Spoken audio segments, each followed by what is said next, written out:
जय हिंद साथियों, स्वागत है आपका इस नए क्लास में। आज इस क्लास में लेके आए हैं यूपी होमगार्ड, यूपी कांस्टेबल के most important GK, GS, current affair और हिंदी के प्रश्न और यूपी स्पेशल के प्रश्न। उम्मीद करते हैं आपको यह क्लास बहुत ही पसंद आएगा और इस क्लास में जितने क्वेश्चन लिए गए हैं आपके पेपर में पूछे गए हैं और पूछे जाते हैं और पूछे जाएंगे। तो साथियों, आप सभी लोग वीडियो के अंत तक बने रहें और वीडियो अच्छी लगे तो लाइक और सब्सक्राइब करना बिल्कुल ना भूलें। तो चलिए शुरू करते हैं। आज का पहला क्वेश्चन है, ऋग्वेद में अघन्या वध न करने योग्य शब्द का प्रयोग किस पशु के लिए किया गया है? तो साथियों, आप सब बताएं, ऋग्वेद में अघन्या वध न करने योग्य शब्द का प्रयोग किस पशु के लिए किया गया है? तो आपका सूत्र हो जाएगा ऑप्शन बी, गाय। गाय के लिए किया गया है। आपका सूत्र हो जाएगा ऑप्शन बी। अगला प्रश्न है, बौद्ध धर्म के त्रिरत्न में निम्नलिखित में से क्या शामिल नहीं है? तो साथियों, इसका विशेष ध्यान दें। तो आपका सही उत्तर हो जाएगा, बौद्ध धर्म के त्रिरत्न में बुद्ध धम्म संघ शामिल है, अहिंसा शामिल नहीं है। आपका सही उत्तर हो जाएगा ऑप्शन डी। तीसरा प्रश्न है, कलिंग के राजा खारबेल का संबंध किस प्राचीन राजवंश से था? कलिंग के राजा खारबेल का संबंध चेदी वंश के राजवंश से था, जिसे महामेघवाहन वंश कहते थे। आपका सूत्र हो जाएगा ऑप्शन सी, चेदी वंश। अगला प्रश्न है, 1928 में Hindustan socialist Republican association HSRA की स्थापना कहाँ हुई थी? तो साथियों, आप सबका सूत्र हो जाएगा 1928 में HSRA की स्थापना दिल्ली फिरोज शाह कोटला में हुआ था। आपका सूत्र हो जाएगा ऑप्शन बी। अगला प्रश्न है, गुलामगिरी नामक प्रसिद्ध पुस्तक के लेखक कौन थे? तो साथियों, गुलामगिरी पुस्तक के लेखक BR अम्बेडकर थे, ज्योतिबा फूले थे, पेरियार थे या महात्मा गांधी थे? तो साथियों, आपका सही उत्तर होगा गुलामगिरी नामक पुस्तक के लेखक ज्योतिबा फूले थे। आपका सही उत्तर हो जाएगा ऑप्शन बी। अगला प्रश्न है, भारत में सहायक संघ की नीति का सबसे अधिक प्रयोग किस वायसराय ने किया था? तो साथियों, आपका सूत्र हो जाएगा, भारत में सहायक संघ की नीति का सबसे अधिक प्रयोग लॉर्ड वेलेजली ने किया था। आपका सूत्र हो जाएगा ऑप्शन ए।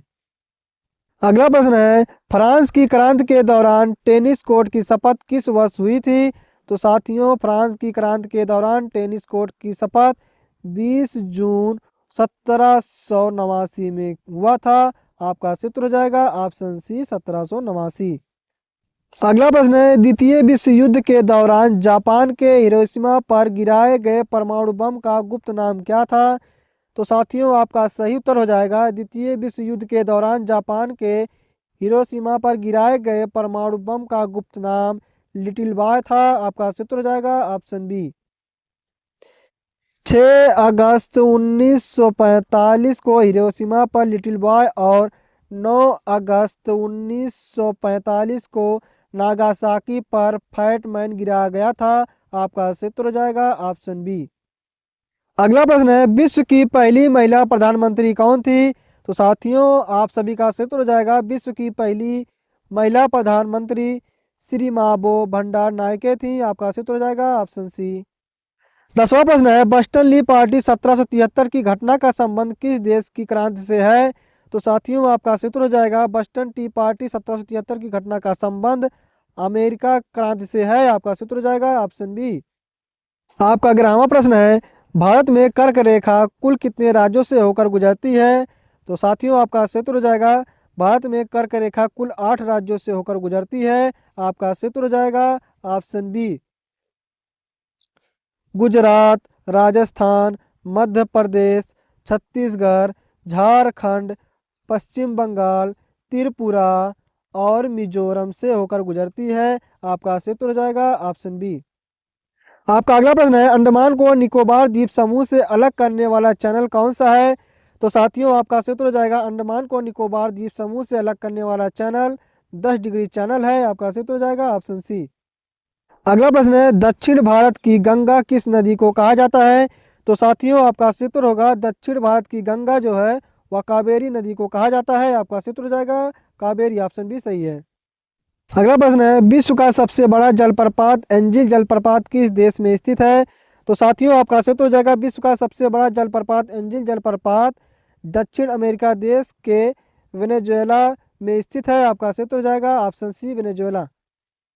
अगला प्रश्न है पृथ्वी की किस परत को सियाल के नाम से जाना जाता है? तो आपका सही उत्तर हो जाएगा पृथ्वी की क्रस्ट भूपर्पटी को सियाल के नाम से जाना जाता है। आपका सही उत्तर हो जाएगा ऑप्शन ए। अगला प्रश्न है क्यूशू द्वीप किस देश का सबसे बड़ा और प्रमुख द्वीप है? तो साथियों आपका सही उत्तर हो जाएगा क्यूशू द्वीप जो है वह जापान देश का सबसे बड़ा और प्रमुख द्वीप है। आपका सही उत्तर हो जाएगा ऑप्शन बी जापान। आपका अगला प्रश्न है साथियों अनुच्छेद 2 के तहत नए राज्यों का प्रवेश या स्थापना करने का अधिकार किसे दिया गया है? तो साथियों आपका सही उत्तर हो जाएगा अनुच्छेद 2 के तहत नए राज्यों का प्रवेश या स्थापना करने का अधिकार संसद को दिया गया है। आपका सही उत्तर हो जाएगा ऑप्शन बी। अगला प्रश्न है संविधान के किस अनुच्छेद में प्राण और दैहिक स्वतंत्रता का अधिकार दिया गया है? तो साथियों आपका सही उत्तर हो जाएगा संविधान के अनुच्छेद 21 में प्राण और दैहिक स्वतंत्रता का अधिकार दिया गया है। आपका सही उत्तर हो जाएगा ऑप्शन सी अनुच्छेद 21। अगला प्रश्न है भारतीय संविधान का कौन सा अनुच्छेद समान कार्य के लिए समान वेतन का निर्देश देता है? भारतीय संविधान का अनुच्छेद 39D समान कार्य के लिए समान वेतन का निर्देश देता है। आपका सही उत्तर हो जाएगा ऑप्शन ए अनुच्छेद 39D। आपका ऑप्शन हो जाएगा ऑप्शन ए सही। अगला प्रश्न है ग्राम सभा का गठन किस अनुच्छेद के तहत किया जाता है? तो साथियों आपका सही उत्तर हो जाएगा ग्राम सभा का गठन अनुच्छेद 243A के तहत किया जाता है। आपका सही उत्तर हो जाएगा ऑप्शन ए अनुच्छेद 243A। अगला प्रश्न है संविधान के किस अनुच्छेद में धन विधेयक की परिभाषा दी गई है? तो साथियों आपका सही उत्तर हो जाएगा संविधान के अनुच्छेद 110 में धन विधेयक की परिभाषा दी गई है। ऑप्शन बी आपका सही हो जाएगा। अगला प्रश्न है भारत में गरीबी रेखा का निर्धारण करने के लिए कौन सा निकाय जिम्मेदार है? तो साथियों आपका सही उत्तर हो जाएगा भारत में गरीबी रेखा का निर्धारण करने के लिए नीति आयोग निकाय जिम्मेदार है। आपका सही उत्तर हो जाएगा ऑप्शन सी नीति आयोग।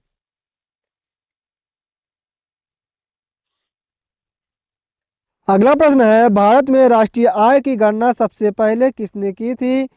भारत में राष्ट्रीय आय की गणना सबसे पहले दादा भाई नौरोजी ने की थी। आपका सही उत्तर हो जाएगा ऑप्शन बी दादा भाई नौरोजी। आपका अगला प्रश्न है स्टैगफ्लेशन के समय अर्थव्यवस्था में क्या स्थिति होती है? तो साथियों आपका सही उत्तर हो जाएगा स्टैगफ्लेशन के समय अर्थव्यवस्था में विकास रुक जाना और महंगाई बढ़ना होता है। आपका सही उत्तर हो जाएगा ऑप्शन बी। अगला प्रश्न है भारत में मुद्रा की दशमलव प्रणाली किस वर्ष शुरू की गई थी? तो साथियों आपका सही उत्तर हो जाएगा भारत में मुद्रा की दशमलव प्रणाली जो है वह 1 अप्रैल 1957 में शुरू की गई थी। आपका सही उत्तर हो जाएगा ऑप्शन सी 1957। अगला प्रश्न है पुलिस विभाग में थाना प्रभारी एसएचओ के पद का रैंक चिन्ह क्या होता है? तो साथियों आपका सही उत्तर हो जाएगा पुलिस विभाग में थाना प्रभारी एसएचओ के पद का रैंक चिन्ह वह 3 स्टार होता है। आपका सही उत्तर हो जाएगा ऑप्शन सी। 27वां प्रश्न है भारतीय दंड संहिता आईपीसी की धारा के तहत दहेज हत्या का मामला दर्ज किया जाता है। तो साथियों आपका सही उत्तर हो जाएगा भारतीय दंड संहिता आईपीसी की धारा 304B के तहत दहेज हत्या की मामला दर्ज की जाती है। आपका सही उत्तर हो जाएगा ऑप्शन बी धारा 304B। अगला प्रश्न है पुलिस बिना वारंट के किसी व्यक्ति को कब गिरफ्तार कर सकती है? तो साथियों आपका सही उत्तर हो जाएगा पुलिस बिना वारंट के किसी भी संज्ञेय अपराध के मामले में गिरफ्तार कर सकती है। आपका सही उत्तर हो जाएगा ऑप्शन सी। सीआरपीसी की धारा 41 पुलिस को अधिकार देती है कि गंभीर अपराधों लूट हत्या बलात्कार में वे अपराधी को बिना वारंट तुरंत गिरफ्तार कर सकते हैं। आपका सही उत्तर हो जाएगा ऑप्शन सी। अगला प्रश्न है उत्तर प्रदेश पुलिस की घुड़सवार पुलिस का मुख्य कार्य क्या होता है? तो साथियों आप सभी का सही उत्तर होगा उत्तर प्रदेश पुलिस की घुड़सवार पुलिस का मुख्य कार्य जो होता है वह मेलों और उत्सवों में भीड़ नियंत्रण करना होता है। आपका सही उत्तर हो जाएगा ऑप्शन सी। 30वां प्रश्न है साइबर अपराध की श्रेणी में फिशिंग का क्या अर्थ है? तो साथियों आपका सही उत्तर होगा साइबर अपराध की श्रेणी में फिशिंग का अर्थ है फर्जी ईमेल या लिंक भेजकर निजी जानकारी चुराना। आपका सही उत्तर हो जाएगा ऑप्शन बी। अगला प्रश्न है, थानों में जीडी जनरल डायरी कितने घंटों के अंतराल पर भरी जाती है? तो साथियों आपका सही उत्तर हो जाएगा, थानों में जीडी जनरल डायरी जो है वह निरंतर जैसे जैसे घटनाएं हो भरी जाती है। आपका सही उत्तर हो जाएगा ऑप्शन सी। अगला प्रश्न है, एनडीपीएस एक्ट का संबंध किसके नियंत्रण से है? तो एनडीपीएस एक्ट का संबंध नशीले पदार्थों की तस्करी को नियंत्रण करने से है। आपका सही उत्तर हो जाएगा ऑप्शन बी। अगला प्रश्न 33वां है, पुलिस हिरासत में दिए गए इकबालिया बयान की कानूनी मान्यता क्या है? तो साथियों आपका सही उत्तर हो जाएगा, पुलिस हिरासत में दिए गए इकबालिया बयान की कानूनी मान्यता यह कोर्ट में मान्य नहीं है जब तक मजिस्ट्रेट के सामने ना हो। आपका सही उत्तर हो जाएगा ऑप्शन बी। अगला प्रश्न है, उत्तर प्रदेश पुलिस का प्रतीक चिन्ह लोगो क्या है? तो साथियों आपका सही उत्तर हो जाएगा, उत्तर प्रदेश पुलिस का प्रतीक चिन्ह मछली है। आपका सही उत्तर हो जाएगा option D. Uttar Pradesh police का प्रतीक चिन्ह दो मछलियों और उनके ऊपरी स्थित अशोक स्तंभ से बना है जो एक नीले और लाल रंग के घेरे में होता है। आपका सही उत्तर हो जाएगा ऑप्शन डी। 25वां प्रश्न है, ब्लू कार्नर नोटिस किसके द्वारा जारी किया जाता है? तो साथियों आपका सही उत्तर हो जाएगा, ब्लू कार्नर नोटिस जो है वह इंटरपोल द्वारा जारी किया जाता है। आपका सही उत्तर हो जाएगा ऑप्शन सी, इंटरपोल। अगला प्रश्न है, किसी भी जिले में कानून व्यवस्था बनाए रखने की अंतिम जिम्मेदारी किसकी होती है? तो साथियों आपका सही उत्तर हो जाएगा, किसी भी जिले में कानून व्यवस्था बनाए रखने की अंतिम जिम्मेदारी डीएम जिला अधिकारी के पास होती है। आपका सही उत्तर हो जाएगा ऑप्शन बी। अगला प्रश्न 37वां है, हिंदी वर्णमाला में छात्राज्ञा अवसरा को क्या कहा जाता है? तो साथियों आपका सही उत्तर हो जाएगा, हिंदी वर्णमाला में छात्राज्ञा अवसरा को जो है वह संयुक्त व्यंजन कहा जाता है। आपका सही उत्तर हो जाएगा ऑप्शन सी। अगला प्रश्न है, यथार्थ शब्द का सही विलोम क्या है? यथार्थ शब्द का सही विलोम जो है आदर्श है। आपका सही उत्तर हो जाएगा ऑप्शन बी। साथियों आपका अगला प्रश्न है, आग शब्द का तत्सम रूप क्या होगा? तो साथियों आपका सही उत्तर क्या होगा बताएं। आग शब्द का तत्सम रूप अग्नि होगा, अनल होगा, पावक होगा या ज्वाला होगा? तो साथियों आपका सही उत्तर हो जाएगा, आग शब्द का तत्सम रूप अग्नि होगा। ऑप्शन ए सही है। 40वां प्रश्न है, संधि के मुख्य कितने भेद होते हैं? तो साथियों आपका सही उत्तर हो जाएगा, संधि के मुख्य 3 भेद होते हैं। आपका सही उत्तर हो जाएगा ऑप्शन बी, स्वर संधि, व्यंजन संधि और विसर्ग संधि। आपका सही उत्तर हो जाएगा ऑप्शन बी। 41वां प्रश्न है, राम पुस्तक पढ़ता है में कौन सी क्रिया है? तो साथियों आपका सही उत्तर हो जाएगा, राम पुस्तक पढ़ता है इसमें जो है सकर्मक क्रिया है। ऑप्शन बी सही है। अगला प्रश्न है, चौपाई के प्रत्येक चरण में कितनी मात्राएं होती हैं? तो साथियों आपका सही उत्तर हो जाएगा, चौपाई के प्रत्येक चरण में 16 मात्राएं होती हैं। ऑप्शन सी सही है। और यह एक सममात्रिक छंद है और इसके प्रत्येक चरण में 16-16 मात्राएं होती हैं। आपका सही उत्तर हो जाएगा ऑप्शन सी। अगला प्रश्न है, कामदेव का पर्यायवाची शब्द कौन सा है? का सही उत्तर हो जाएगा साथियों, कामदेव का पर्यायवाची शब्द मनोज है। आपका सही उत्तर होगा ऑप्शन बी। 44वां प्रश्न है, जैसा करोगे वैसा भरोगे में कौन सा सर्वनाम है? तो साथियों आपका सही उत्तर हो जाएगा, जैसा करोगे वैसा भरोगे में जो है वह संबंधवाचक सर्वनाम है। आपका सही उत्तर हो जाएगा ऑप्शन बी, संबंधवाचक। अगला प्रश्न है, वर्ष 2026 में होने वाले G20 शिखर सम्मेलन की मेजबानी कौन सा देश करेगा? तो साथियों आपका सही उत्तर हो जाएगा, 2026 में होने वाले G20 शिखर सम्मेलन की मेजबानी अमेरिका करेगा। आपका सही उत्तर हो जाएगा ऑप्शन डी। ब्राजील जो है 2024 में मेजबानी की थी और 2025 में दक्षिण अफ्रीका मेजबानी किया था। 2026 में अमेरिका कर रहा है। आपका सही उत्तर हो जाएगा ऑप्शन डी। 46वां प्रश्न है, भारतीय अंतरिक्ष अनुसंधान संगठन इसरो के वर्तमान अध्यक्ष कौन है? तो साथियों आप सभी का सही उत्तर हो जाएगा, भारतीय अंतरिक्ष अनुसंधान संगठन इसरो के वर्तमान अध्यक्ष जो हैं वह डॉक्टर वी नारायणन है। आपका सही उत्तर हो जाएगा ऑप्शन डी। 37वां प्रश्न है, मेजर ध्यानचंद खेल रत्न पुरस्कार 2025 से किसे सम्मानित करने की घोषणा हुई है?